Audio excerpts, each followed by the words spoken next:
everyone that worked on the newest episode of One Punch Man Season 3. Never work on an anime again. You're a disgrace and should be ashamed of yourself. You're giving this studio, this director, a hentai director. We have to respect all artists, the sacrifices.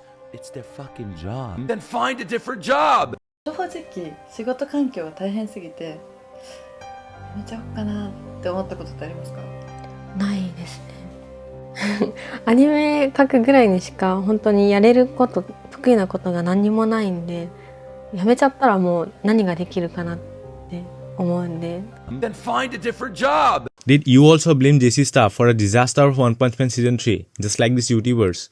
But what if I told you that this was all planned from the very beginning? Sounds fishy, right? But don't worry, because in this video, I'm going to walk you through the 4 acts of this tragedy that sprung upon One Punch Man Season 3. And trust me, it's way darker than you think. And by the end, you will never look at a bad anime the same way again. So let's start. And also, before starting the video, there is a term in this video that I will use a lot, which is IP. In anime or movies, IP refers to the exclusive legal rights to a creative work, its characters, story, world and branding. It's not just the anime itself, but ownership of that entire fictional universe. So, with that in mind, let's start. Now, to put it simply, the true architect of almost every anime you watch is called a Seisaku Rinkai, that is, the production committee. Now, this is not a creative group, this is a financial consortium, a group of companies that pool money to fund a project, something similar to buying stocks of a company. Now, here's the member list of a show like One Punch Man. Bandai Namco for toys and games, TV Tokyo for broadcasting, Shueisha for manga publisher, and a music label for OST and character songs. Now, there's a very Japan-specific problem. The committee hates internal competition. They operate on a one company per industry rule. One toy maker, one broadcaster, one music label to avoid losing face. If 2 toy companies are on the same committee and one company's figure sells better, then it's a corporate embarrassment. And it's very huge in Japan. This creates a secret pre-negotiated budget ceiling among the committee. Now let me explain this visually. Imagine the music label says, we can invest 20 million yen.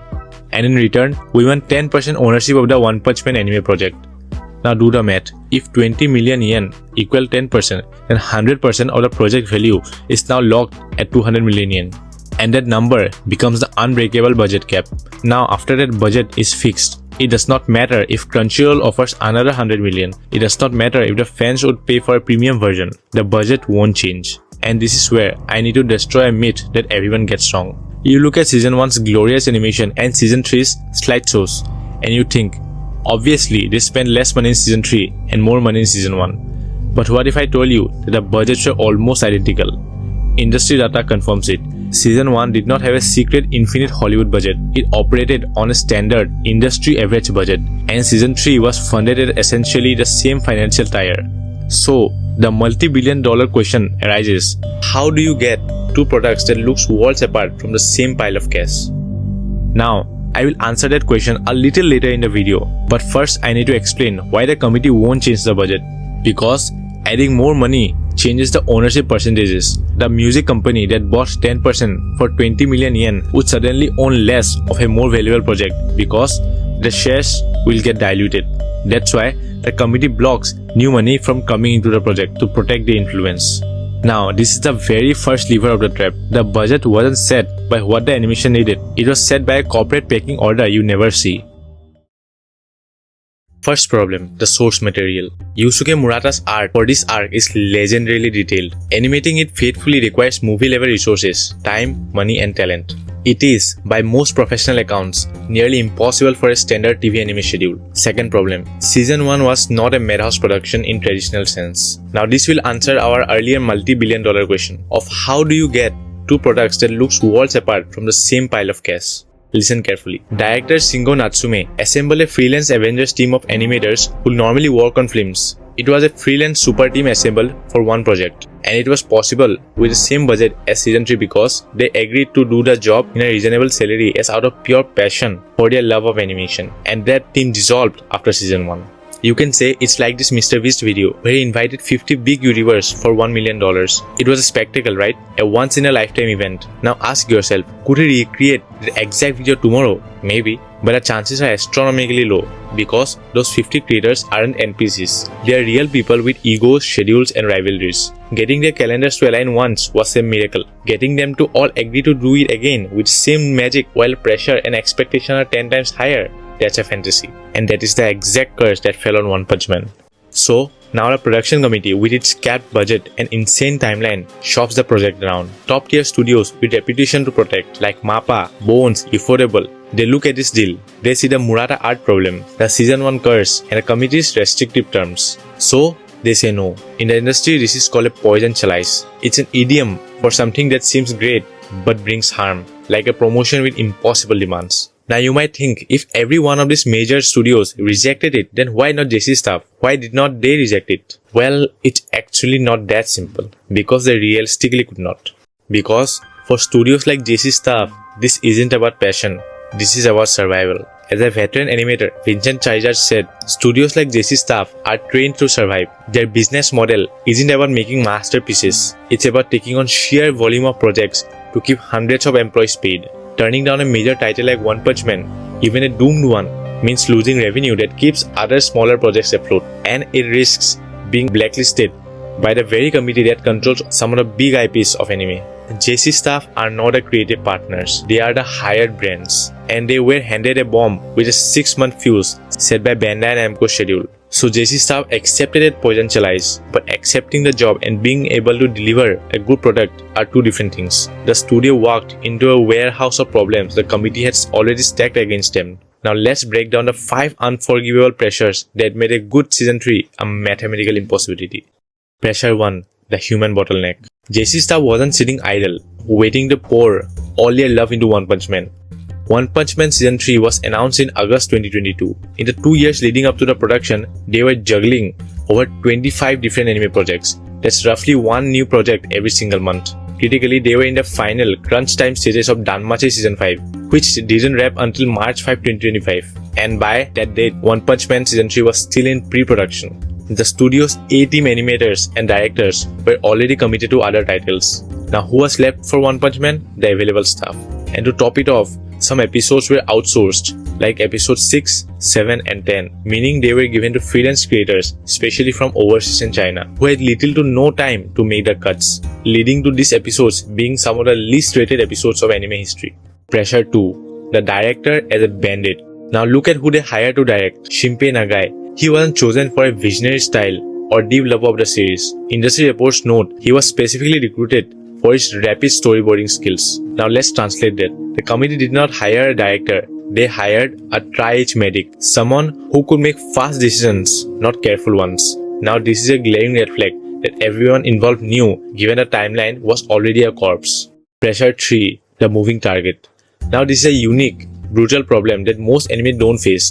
The source material for One Punch Man Season 3 was actively fighting the adaptation. Manga artist Yusuke Murata is a legendary perfectionist. He does not just draw a chapter and move on. He often redraws, reworks, and completely overhauls chapters months, sometimes years after they were first published. Now, this isn't a simple tweak here and there, it's a full creative revision. And this problem was in effect during a critical fight between Child Emperor versus Phoenix Man in Season 3, which if you don't know exists in 2 different versions in the manga. Version 1, which was adapted in anime. A simple fight, Child Emperor wins alone. It's functional, but it's just a fight. Version 2, that is Yusuke Murata's redrawn masterpiece that was released in 2020. This is a version fans love. It's longer, more philosophically complex, and packed with crucial future plot points. It introduces the Phoenix Space dimension, which hints at a final villain, God, a vital future plot device. Now, the anime committee, who were locked into the impossible schedule, likely made a fateful choice to adapt the first one, which was a simpler version, because the redrawn version was a narrative and animation nightmare. It requires more storyboards, more complex visual effects for a cosmic Phoenix space, and more time to capture its depth, a luxury they did not have. While not the sole cause of the animation quality, Yusuke Murata's redraws acted as a force multiplier for the existing crisis. They turned an already difficult adaptation into a moving target, ensuring that even with the best intentions, the story reaching the screen would feel incomplete, rushed, and disconnected from the manga's evolving vision. A show you are trying to adapt is a moving target, and you are trying to hit it while running a sprint. Pressure 4. The system's veto on time. Now, even if JC Staff wanted to delay, Even if they needed to delay, the entire industry structure said no. JC staff did delay Danmachi Season 5 for production issues, but that flexibility was not granted for One Punch Man Season 3 because delaying a premiere isn't just pushing a date, it's renegotiating with TV Tokyo, Crunchyroll, Hulu, Disney Plus, and this is a logistical and financial nightmare. The cost and embarrassment of moving that date was to the committee a bigger sin than delivering a broken product. The studio had no autonomy. The deadline was a decree from above, and the evidence of this last-minute desperation is in the final product. Episode 8 was completed just 11 days before it aired. The director was also publicly tweeting and explaining why Season 3's adaptation came out bad. The no-win contract. Here's how it really works. The production committee does not say, here's a pile of cash, make it great. Instead, they say, here's a single fixed fee, deliver 12 episodes by this date. The studio is a contractor, they get their one flat payment, and this is where the greedy studio theory completely collapses. When the schedule implodes, and with One Punch Man Season 3, it imploded immediately. The studio does not get to keep the leftover money. They have to burn through it faster. They are forced to pay penny rush rates to last-minute freelancers. They have to outsource to 3 other studios just to get something, just anything, to air on television. Bad animation in a crisis isn't cheap, it's often more expensive. So let's be brutally honest. JC staff did not get rich off One Punch Man Season 3. They did not cut corners to line their pockets. They were a construction crew given a blueprint for a skyscraper, a budget for a shed, and a deadline of 6 months. And when the building came out wobbly, the people coming to visit the skyscraper blamed the construction crew, not the architects and the contractors who made the construction of the skyscraper impossible in the first place. And this also explains the most mocked part of the season, the slideshow moments, what everyone called the one frame man. In the industry, this is a name. It's not called laziness, it's called economy of movement. When you have zero time left, you make a brutal choice. You sacrifice fluid motion so you can at least make the characters look recognizable and hit the key story beats. You prioritize the face over the fight. It's a survival tactic, a twice decision made by artists who knew the work is broken, but who also have a gun to their head called a broadcasting slot. It's not a style choice, it's a distress signal, and it was being sent to the studio every single week. So the root cause is not JC staff's incompetency. It's the committee's decision to compress an impossible task into a more impossible timeline, treating the artists not as creators but as expendable machinery. And once you understand that, the next move by the committee makes perfect cynical sense. Now, this is where fans got the most confused. The backlash for Season 3 was nuclear, and yet, days later, One Punch Man Season 3 Part 2, effectively Season 4, was announced. Same staff, same studio. Do they not care? Are they stupid? No, they are contractually bound. That is the package deal. The committee did not greenlit Season 3. They greenlit the entire Monster Association arc, 24 to 25 episodes all at once. Because it's cheaper, it locks in the studio and it secures broadcast slots for years. Firing JC staff now would mean breaching a multi-million-dollar contract and delaying the show for another 3-4 years. So basically, they are stuck on this project. But let's ask the real question now. If the product is so criticized, why not break the contract and hire a new studio, right? Now don't worry, because what I'm about to say in the next few minutes will blow your mind and everything will make perfect sense. So listen carefully. A rushed and bad anime is more profitable for the committee than a delayed and perfect anime. Sounds insane, right? So hear me out. The anime is never the main product for the committee.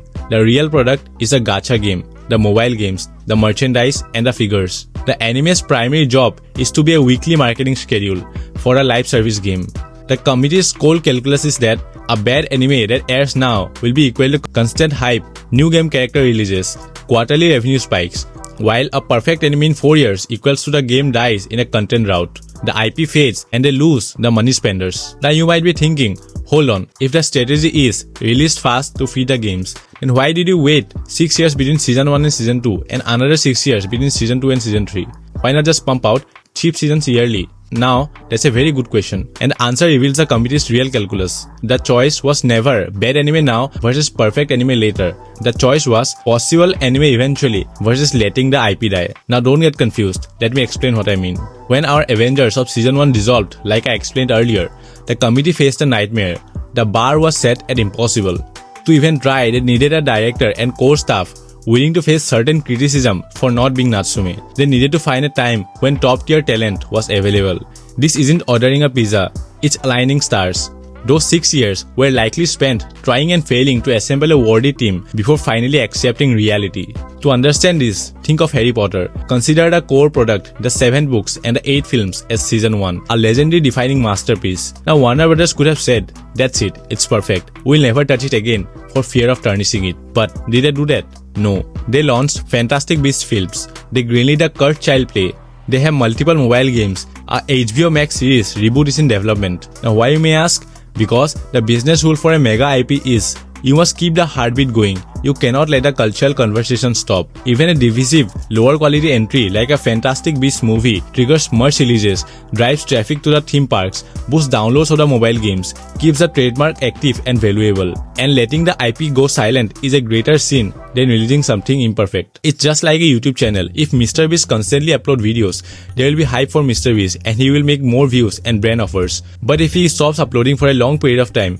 people will eventually forget about him and he will lose the relevancy. The One Punch Man committee faced the same choice. Wait indefinitely for a perfect season 2 and season 3 while a manga piles up and the potential for billion-dollar mobile games goes untapped, or make a season with whoever's available, active the IP machine and accept that the anime itself is now just an advertisement. And to no one's surprise, they chose the latter. Season 2 and season 3 are the Fantastic Beasts of One Punch Man. They are not the masterpieces, they are just the heartbeat. They just exist to justify everything else. This is where the logic becomes crystal clear. The anime's primary job is no longer to be a standalone work of art. Its job is to be the weekly heartbeat that powers the IP's ecosystem. A new episode, even a bad one, trends, and it becomes a pulse. That pulse triggers a game event in One Punch Man world, new characters and login bonuses. The pulse justifies a new line of figures and apparel. That pulse keeps the brand in stores and in algorithms. A perfect heartbeat that only beats once a decade is cardiac arrest for a business, while a flawed heartbeat that beats on schedule keeps the patient rich. And this leads to the industry's final cynical masterstroke, the Harry Potter series loophole. In their long-term playbook, today's rushed adaptation is just phase 1. It keeps the brand alive and monetized for 10 to 15 years. And when a new generation grows up and the tech evolves, what do? You reboot. You announce the definitive fate for masterpiece adaptation for a new era, the One Punch Man Brotherhood or the Harry Potter TV series. The committee wins twice. They monetize the IP for a decade with a functional product, and they preserve the core value for a future premium reboot that will sell subscription and merch all over again. The 6-year wait wasn't patience, it was gridlock. Season 2 and Season 3 aren't a failure of art, they are a successful activation of a corporate IP logistics. The lesson was clear. The core audience of the business, that is the silent majority, will tolerate bad animation as long as the IP keeps moving. Hate watching, curiosity clicks, it all counts as engagement for their metrics. The anime is the commercial break, the game is the show, and your disappointment is just a data point in their 50-year brand strategy. Now I understand that the average anime fan does not and necessarily should not know all this internal politics of anime industry, because we watch anime for escapism and live some of our dreams through anime characters, like one punching a monster like Saitama. So when they see such a bad adaptation, I understand them being disappointed and venting online on whoever's most visible to them. That's natural. But my critique is aimed at the influential creators, the YouTubers and the streamers with millions of subscribers who transform their frustration into a firestorm without doing this basic research. They adopt a persona of a performative over-the-top anger because they know that the algorithm and a young teenage audience rewards negative engagement. And you know what makes? Do you want to know what makes the most money right now? Hate. Oh yeah. Hate is the biggest commodity in the world right now. It's easier to scream, "This is trash, fire them," than to explain the nuances of the production committee and the gacha game thinking. But they should understand that their words hold weight, and when someone like them post shits like this, it automatically boosts the confidence of people with schizophrenia like this. Now many people think that Nicholas Slide and Tecton are retarded, but actually they are not. They are pretty smart guys in terms of the internet game who knows that being negative and outraging is one of the easiest way to rise on the internet. But you know what? Who else was smart in terms of the internet game? Nas Daily. Remember this 1-minute guy who used to get tons of views back in the day? But now if we go to his channel, you can say it's almost dead. Because he also used a similar technique to Nicholas Slide, which was using the people of Philippines only for views and mocking them behind the scenes. And when his real personality slowly got exposed on the internet, he refused to apologize. And then ultimately, people realized that he cannot be trusted, and from then onwards, he started going downhill. And I won't be surprised if the same happens with YouTubers like them. But I'm going to say something controversial. Sure. At some point, you will not get more famous. At some point, you will saturate every single person in India that could potentially like you. Yeah. Then you'll have this amazing and sad decline. And then the platforms want to show a different face, a different podcast, a different name. And then, what do you do then? I'm just saying there's a shelf life to creator life. But what's the human cost of all this online backlash? When they point their audience at JC staff and the animators, that view does not hit a faceless corporation. It hits a young key animator on Twitter who just pulled 3 all-nighters, paid per drawing, knowing the work is subpar because they had 11 days to complete an entire episode. The YouTuber plays the victim card for views, while the real victims, the exploited artists, are buried under the hate mail. Does that anger ever travel back up the chain? Does it reach the Bandai Namco executive who signed the 7-month schedule? Does it reach the TV Tokyo scheduler who demanded an August premiere to fill a programming slot? No, the system is designed for the blame to stop at the studio level. The committee remains invisible, unscathed, counting the revenue from the game and the merchandises that the anime controversy just advertised for free. These outrage creators, by making the studio the cartoon villain, become unwitting tools. They are just like this random NPC who thinks they are something just because they directed a mob towards making Saitama seem like a fraud. But in reality, he's a loser scumbag that no one cares about. He just happened to win people's vote at that moment because Saitama endured the pain and took the blame upon himself to make himself seem like the loser and save the other hero's reputation. And also, I wanna personally say that if you did not like the season 3, so you should have just stopped watching. Because at the end of the day, anime is for entertainment, enjoyment and escapism. And if you're not getting that from an anime, just stop watching it. What is the point of calling out this voiceless and powerless animator and director for something that was out of their control? And why do people forget that at the end of the day, it's people's job that they do to feed their families? And because of something you say on the internet, out of ignorance, the people on the other end of the screen could really be affected. And as long as the mob is storming the animation studio, the people in the corporate tower never have to answer the door. So the next time you see bad animation, I'm not asking you to like it. I'm asking you to redirect your understanding. Before you type that angry comment about the studio, ask who hired them, who set the terms, shift the blame upwards, break the cycle. And if we keep blaming the people at the bottom, the people at the top never have to change. And the art we love loses.